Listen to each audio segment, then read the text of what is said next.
जिल्हा परिषद निवडणुका झाल्यानंतर सोलापूरच्या दौऱ्यावर आलेला जिल्हा परिषद निवडणुकीमध्ये ज्या पद्धतीनं यश मिळालं होतं तसं मिळालं अपेक्षित यश मिळालं काय आकलन आहे त्या सगळ्या निकालासंदर्भात आणि एकूण दौऱ्यासंदर्भात काय सांगा?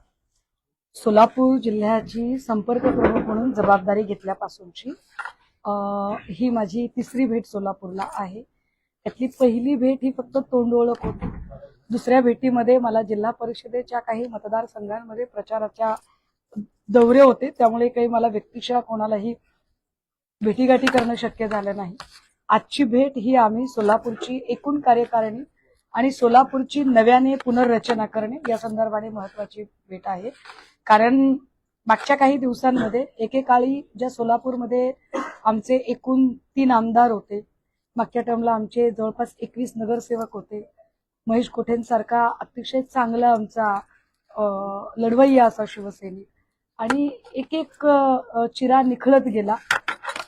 त्यात ज्यांच्यावर जबाबदारी दिली होती कुंपणाने शेत खाल्लं म्हटल्यासारखी, तर त्यात काही फेरबदल झाले, त्यावर आता मला काही बोलायचं नाहीये. मात्र ह्या सगळ्या गोष्टींचा विचार करता सन्मान्य पक्षप्रमुखांनी काही जबाबदारी दिलेली आहे आणि पक्षप्रमुखांना मी सांगितलेलं आहे की होय, आपण पुन्हा एकदा सोलापूर उभं करूया. त्यामुळे सोलापूरमधली युवा सेना असेल, माथाडी कामगार असतील, इथला शिक्षक सेना असेल, इथली व्यापारी आघाडी असेल, महिला आघाडी असेल, विद्यार्थी आघाडी असेल आणि इथली फादर बॉडी, या सगळ्यांमधल्या एकूण आत्ता काय प्राप्त परिस्थितीत संघटना काय आहे हे समजून घेणे, प्रत्येक तालुका निहाय समजून घेणे आणि प्रत्येक तालुका आणि जिल्ह्याच्या ज्या आवश्यक रिक्त जागा आहेत त्या भरणे. काही जागा कदाचित मला रिकन्स्ट्रक्ट कराव्या लागतील, कदाचित मला अजून काही फेरबदल करावे लागतील, तर त्याही संबंधाने आज दिवसभराच्या चर्चा असतील. पण मला असं वाटतंय हा झाला माझा इथला सोलापूरचा रुटीन दौरा. पण महत्वाची मला सकाळपासून जी अस्वस्थ करणारी बातमी आहे ती, जे काही इराणच्या गव्हर्नमेंटने जे निर्देश दिले आणि जितके भारतीय लोक असतील त्यांनी मिळेल त्या वाहनाने, मिळेल त्या पद्धतीने आपल्या मायदेशी भारतात परत जावे असे म्हटले. कुठल्याही क्षणी इराण आणि अमेरिकेमध्ये युद्धाचा भडका उडू शकतो. आम्हाला प्रश्न पडलाय, विश्वगुरु म्हणवणाऱ्या या देशाचे पंतप्रधान मोदीजी यांना खरंच परराष्ट्र धोरणातला हा विजय आहे का? कारण एकीकडे विश्वगुरूंचे सगळे भक्तगण आणि भाजपचे तमाम त्यांची री ओढणारे आणि सकाळपासून संध्याकाळपर्यंत भाटगिरी करणारे लोक जे सांगतात की पापाने युक्रेन की वॉर रुकवा दी थी, जर युक्रेनचं युद्ध तुम्ही थांबवू शकता तर आपल्याच लोकांना आज अगदी मिळेल त्या वाहनाने तुम्ही मिळेल त्या पद्धतीने जसं जमेल तसं तुम्ही भारत गाठा असं इराण गव्हर्नमेंट सांगत आहे. अशा वेळेला जे अनेक लोक आमचे जे रोजीरोटीसाठी गेलेले आहेत, जे नोकरी आणि व्यवसायाच्या निमित्ताने गेलेले आहेत, त्यांची जी फरफट होणार आहे, ती फरफट का होतीये तर आमचा अमेरिकेसोबत वाढलेली जवळीक, एकीकडे आम्हाला ट्रम्प वाटेल त्या अटी शर्तींवर झुकवू पाहत आहेत. ट्रम्पने दिलेल्या अटी शर्तींवर जे ट्रेड डील आम्ही केलंय त्या ट्रेड डील मध्ये आत्ता आमच्या शेतकऱ्यांचं आत्ता नगदी नुकसान आहे. मी ग्रामीण भागातली आहे, मी शेतकऱ्याची आहे, त्यामुळे मला माझ्या शेतीमातीचे प्रश्न जास्त महत्वाचे आहेत. कापसाचे भाव दनादन कोसळत आहेत, अवकाळी पाऊस पडलेला आहे. अशा सगळ्या स्थितीमध्ये अशी काय अडचण आहे आमच्या देशाच्या पंतप्रधानांची की त्यांना ट्रेड डीलवर माघार घ्यावी लागते, सीज फायरवर ते उघडपणे सांगत नाहीत. अमेरिकेचे ट्रम्प सांगतायत की मी सीज फायर करायचे आदेश दिले होते. अगदी त्याच वेळेला एप्स्टीन फाईलमध्ये पंतप्रधानांचं नाव येतं आणि आता नवा हा अमेरिका इराण तणावाचा फटका भारताला बसत आहे. तर या सगळ्यांमध्ये विश्वगुरु म्हणवणाऱ्यांची भूमिका काय ती त्यांच्याकडून स्पष्ट झाली पाहिजे. अन्यथा देशभरातनं सगळेच जे महाविकास आघाडीचा भाग असणारे लोक आहेत हे सगळेच नेतेगण प्रश्न विचारायला लागतील. ते मला वाटतं जास्त महत्वाचं आहे. त्यामुळे आजच्या दिवसभरामध्ये आम्हाला युक्रेनचे युद्ध थांबवणारे पंतप्रधान हे अमेरिका इराणच्या तणावामध्ये भारताला ती झळ बसत आहे त्यावर त्यांची काय भूमिका आहे सरकार पक्षाची ती स्पष्ट व्हावी असं आम्हाला नक्की वाटतं. खरं तर पहलगाम हल्ल्यानंतर संसदेत समित्या ज्या आहेत ते जगभरामध्ये फिरत होत्या. आता पुन्हा एकदा संसदीय समित्यांचा दौरा आलेला आहे. सुप्रिया सुळे सुद्धा देखील एका गटाचं नेतृत्व करतायत. तुम्ही त्याकडे कशा पद्धतीने बघता? नाही, त्यांना काय कुणाला दौरे करायचे ते करावे, आम्हाला त्या दौऱ्यांमध्ये रस नाहीये. पण मला असं म्हणायचंय की तुम्ही जगभराला कन्व्हिन्स करण्यापेक्षा तुम्ही भारतीयांना कन्व्हिन्स कसं करणार आहात ते सांगा. कारण तुम्हाला जगाच्या बेटरमेंटसाठी निवडलेलं नाहीये. भारत सरकार हे भारताच्या बेटरमेंटसाठी आणि वेलफेअर स्टेटसाठी निवडलेलं आहे. जर भारताला कल्याणकारी राज्य बनवणे यासाठी जर सरकारची निवड झाली असेल तर हे सरकार जगभरात कुणाला कन्व्हिन्स करू पाहते आणि कशासाठी? आणि जर यावर असं म्हणणं असेल की जगभरात आमचे आंतरराष्ट्रीय संबंध चांगले राहावे आणि परराष्ट्र धोरण आमचं सुधारावं म्हणून आम्ही हे करत आहोत, तर मग तुमचं परराष्ट्र धोरण का सुधारत नाहीये? का अमेरिकेसोबत तुम्हाला ट्रेड डील तुमची अपयशी ठरतेय? का तुम्हाला अमेरिकेच्या सगळ्या अटी शर्ती सहन कराव्या लागतायत? आणि का इराण गव्हर्नमेंट भारतीयांना हुसकावून लावेपर्यंतची आमच्यावर वाईट वेळ येते? सो बाहेर दौरे करण्यापेक्षा भारतीयांच्या प्रश्नांची आधी उत्तरं द्या, ते जास्त महत्वाचं आहे. भाजपचे कार्यकारी जाहीर झाले प्रदेश कार्यकारी म्हणजे नवनाथ बोन यांना मुख्य प्रवक्ता करण्यात आला आणि केशव उपाध्याय सोलापूरचे त्यांना मात्र उपाध्यक्ष करून त्यांना साईडलाईन करण्याचा प्रयत्न केला. आपण कशा पद्धतीने आपण ट्विट केलं? कबीरांचा फार चांगला दोहा आहे, देख तेरे संसार का क्या हो गया हा. तर त्याच्यामधला मला पुढचा दोहा अजिबात उच्चारायचा नाहीये. परंतु ही नवी भाजपा आहे, ही फडणवीसांची भाजपा आहे. त्यामुळे सत्ता स्थानी पोहोचण्यासाठी संघर्ष केलेल्या लोकांनी फक्त सतरंज्या उचलायच्या आहेत. या बसा, आम्ही तुमच्यासाठी रेड कार्पेट टाकतो एवढंच म्हणायचं आहे. मला उपाध्यांच्यासाठी खरंच वाईट वाटतंय. उपाध्यांची अवस्था नुसता जमुरे बैठ जा, जमुरे उठ जा, जमुरे ताली बजा एवढीच काय ती राहिलेली आहे आणि हे वाईट आहे. भंडारी असतील, उपाध्ये असतील, मला खरंच या लोकांसाठी वाईट वाटतं. टीव्ही माध्यमांवरती येऊन हनुमान पवार आपली भूमिका मांडत होते, मात्र त्यांना विरोधी कार्यकर्त्यांनी मारहाण केली काल पुण्यामध्ये. हे अत्यंत गंभीर आहे. काल एका दुरळा नावाच्या चर्चासत्राच्या दरम्यान भाजपच्या एका प्रवक्त्याची आणि हनुमंत पवार यांची शाब्दिक खडाजंगी झाली. यामध्ये भाजपच्या लोकांनी एक आक्षेप असा नोंदवला की हनुमंत पवारांची भाषा उद्दामपणाची होती, उर्मटपणाची होती. परंतु औरंग्याची औलाद हा पहिला उर्मट शब्द हा भाजप प्रवक्त्याकडून आला. जेव्हा औरंग्याची औलाद असं म्हटलं जातं त्यावेळेला अरे म्हणता कारे येते आणि पेराल ती उगवते या न्यायाने त्याला रिॲक्शन येणं हनुमंत पवारांकडून फार स्वाभाविक होतं.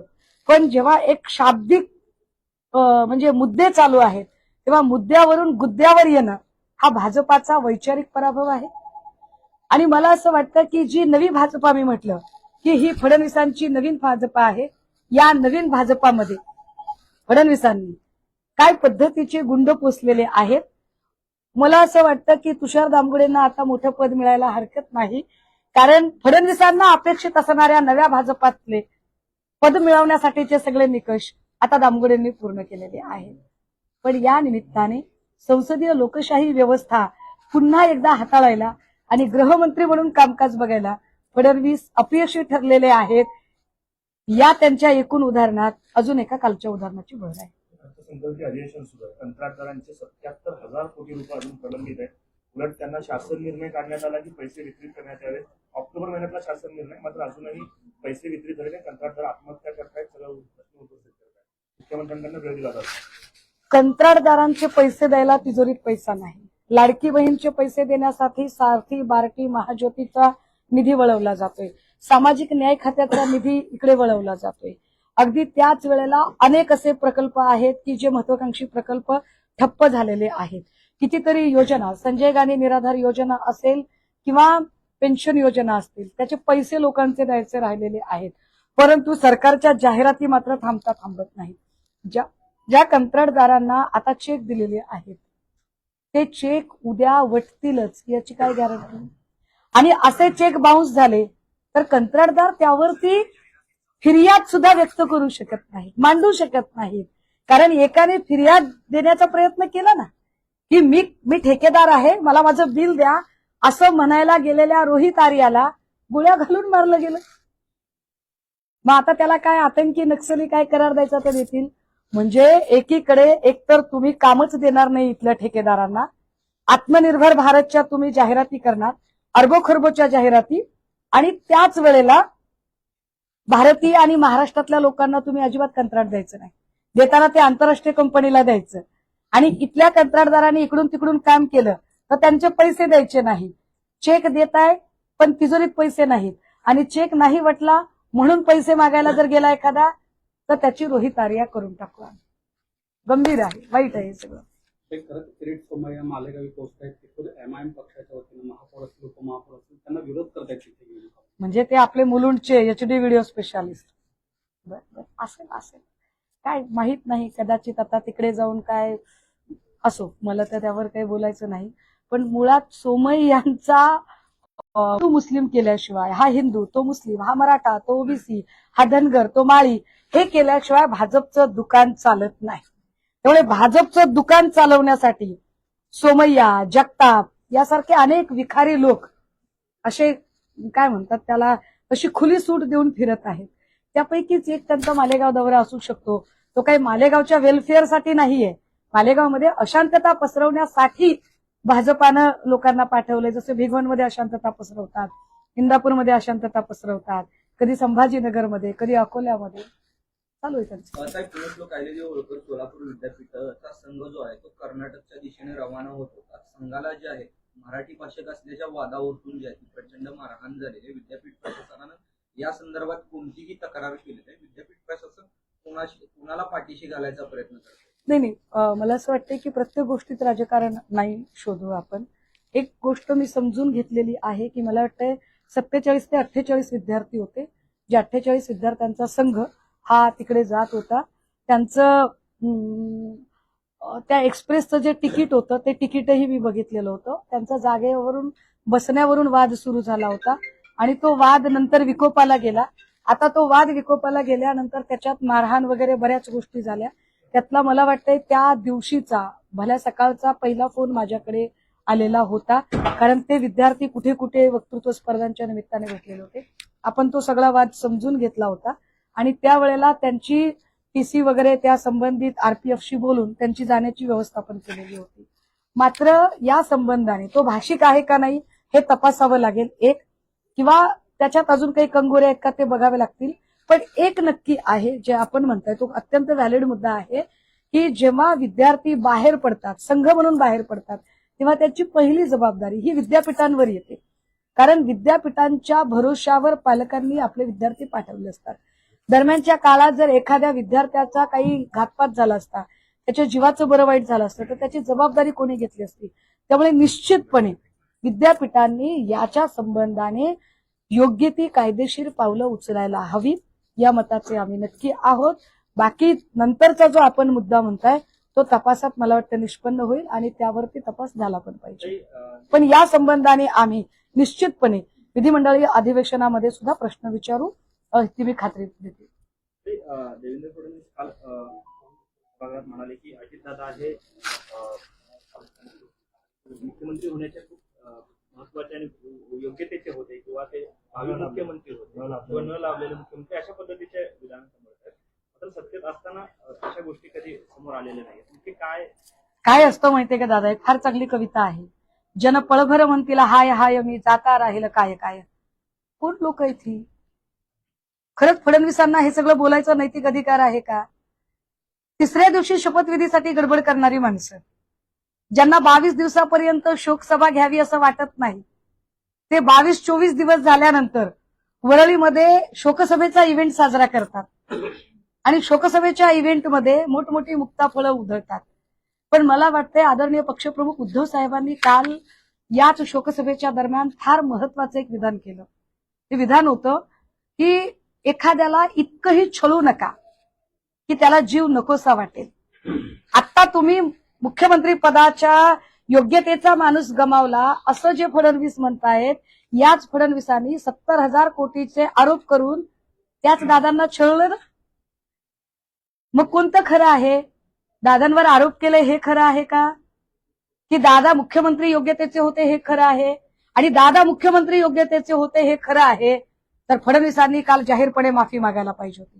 फडणवीसांनी आपल्या सगळ्या वाईट गोष्टींच्यासाठी दादांची सभागृहात जाहीर माफी मागायला हवी होती की दादा माझं चुकलं, ते अत्यंत आपल्यावर बाह्यात चुकीचे आरोप केले आहेत आणि आम्ही सत्तेपायी आंधळे झालो होतो. मला वाटतं की सन्मान्य पक्षप्रमुख उद्धव साहेब जे म्हणाले की एखाद्याला तुम्ही छळता, त्याचा जीव नकोसा करता आणि मेल्यानंतर म्हणजे मेल्यापाठी कसले गळे काढताय तुम्ही? जिवंत असताना सन्मान द्या ना त्याला, जिवंत असताना आधार द्या ना, जिवंत असताना त्यांचा पक्ष संपवण्याचे प्रयत्न करता, जिवंत असताना त्यांच्या एका मंत्र्याला त्रास देता, जिवंत असताना त्यांचा अख्खा पक्ष अडचणीत कसा येईल, तुटेल फुटेल कसा, त्यांच्यातली 2 माणसं आपल्याकडे कशी काबीज करता येतील याचा प्रयत्न करता. आणि खरंच फडणवीस इतक्या मोठ्या मनातले आहेत का की कोणाला ते मुख्यमंत्री होऊ देतील? अहो, स्वपक्षातल्या लोकांनी नुसतं मुख्यमंत्री, लोकांच्या मनातला मुख्यमंत्री म्हणलं तर त्यांची राजकीय कारकीर्द संपवणारे फडणवीस काय बोलताय? सोलापूर महापालिकेत 21 नगरसेवक आपले होते, मात्र यंदाच्या वेळेस तुम्हाला खातं देखील उघडता आलं नाही. कुठं तर अंतर्गत गटबाजीचा पक्षाला मोठा फटका बसला वाटतंय. अगदी मला हे सगळं मान्य आहे. एकेकाळचे 21 नगरसेवक, 3 आमदार, असं मोठं आमच्या पाठीशी एक संख्याबळ असताना सुद्धा आम्ही या वेळेला अतिशय वाईट प्रदर्शन आमचं झालं. आणि निश्चितपणे जरी मी त्या काळात उपलब्ध नव्हते तरी सुद्धा मी त्याची जबाबदारी घेतली पाहिजे. कारण उद्या जर काही चांगलं झालं तर त्याचं श्रेय घेण्यासाठी जर मी पुढे येणार असेल, तर माझ्या संघटनेत काही जर वाईट घडलं असेल तर त्याची जबाबदारी सुद्धा मी घेतली पाहिजे. ती जबाबदारी घ्यायची माझी तयारी आहे. परंतु या सगळ्या गोष्टीतनं नवीन शिकायचंय, म्हणूनच संघटनेमध्ये एक खांदेपालट करण्याची गरज आहे, एक कूस बदलण्याची गरज आहे आणि म्हणूनच कदाचित पक्षाने ही जबाबदारी माझ्यावर दिलेली आहे. Okay, thank you.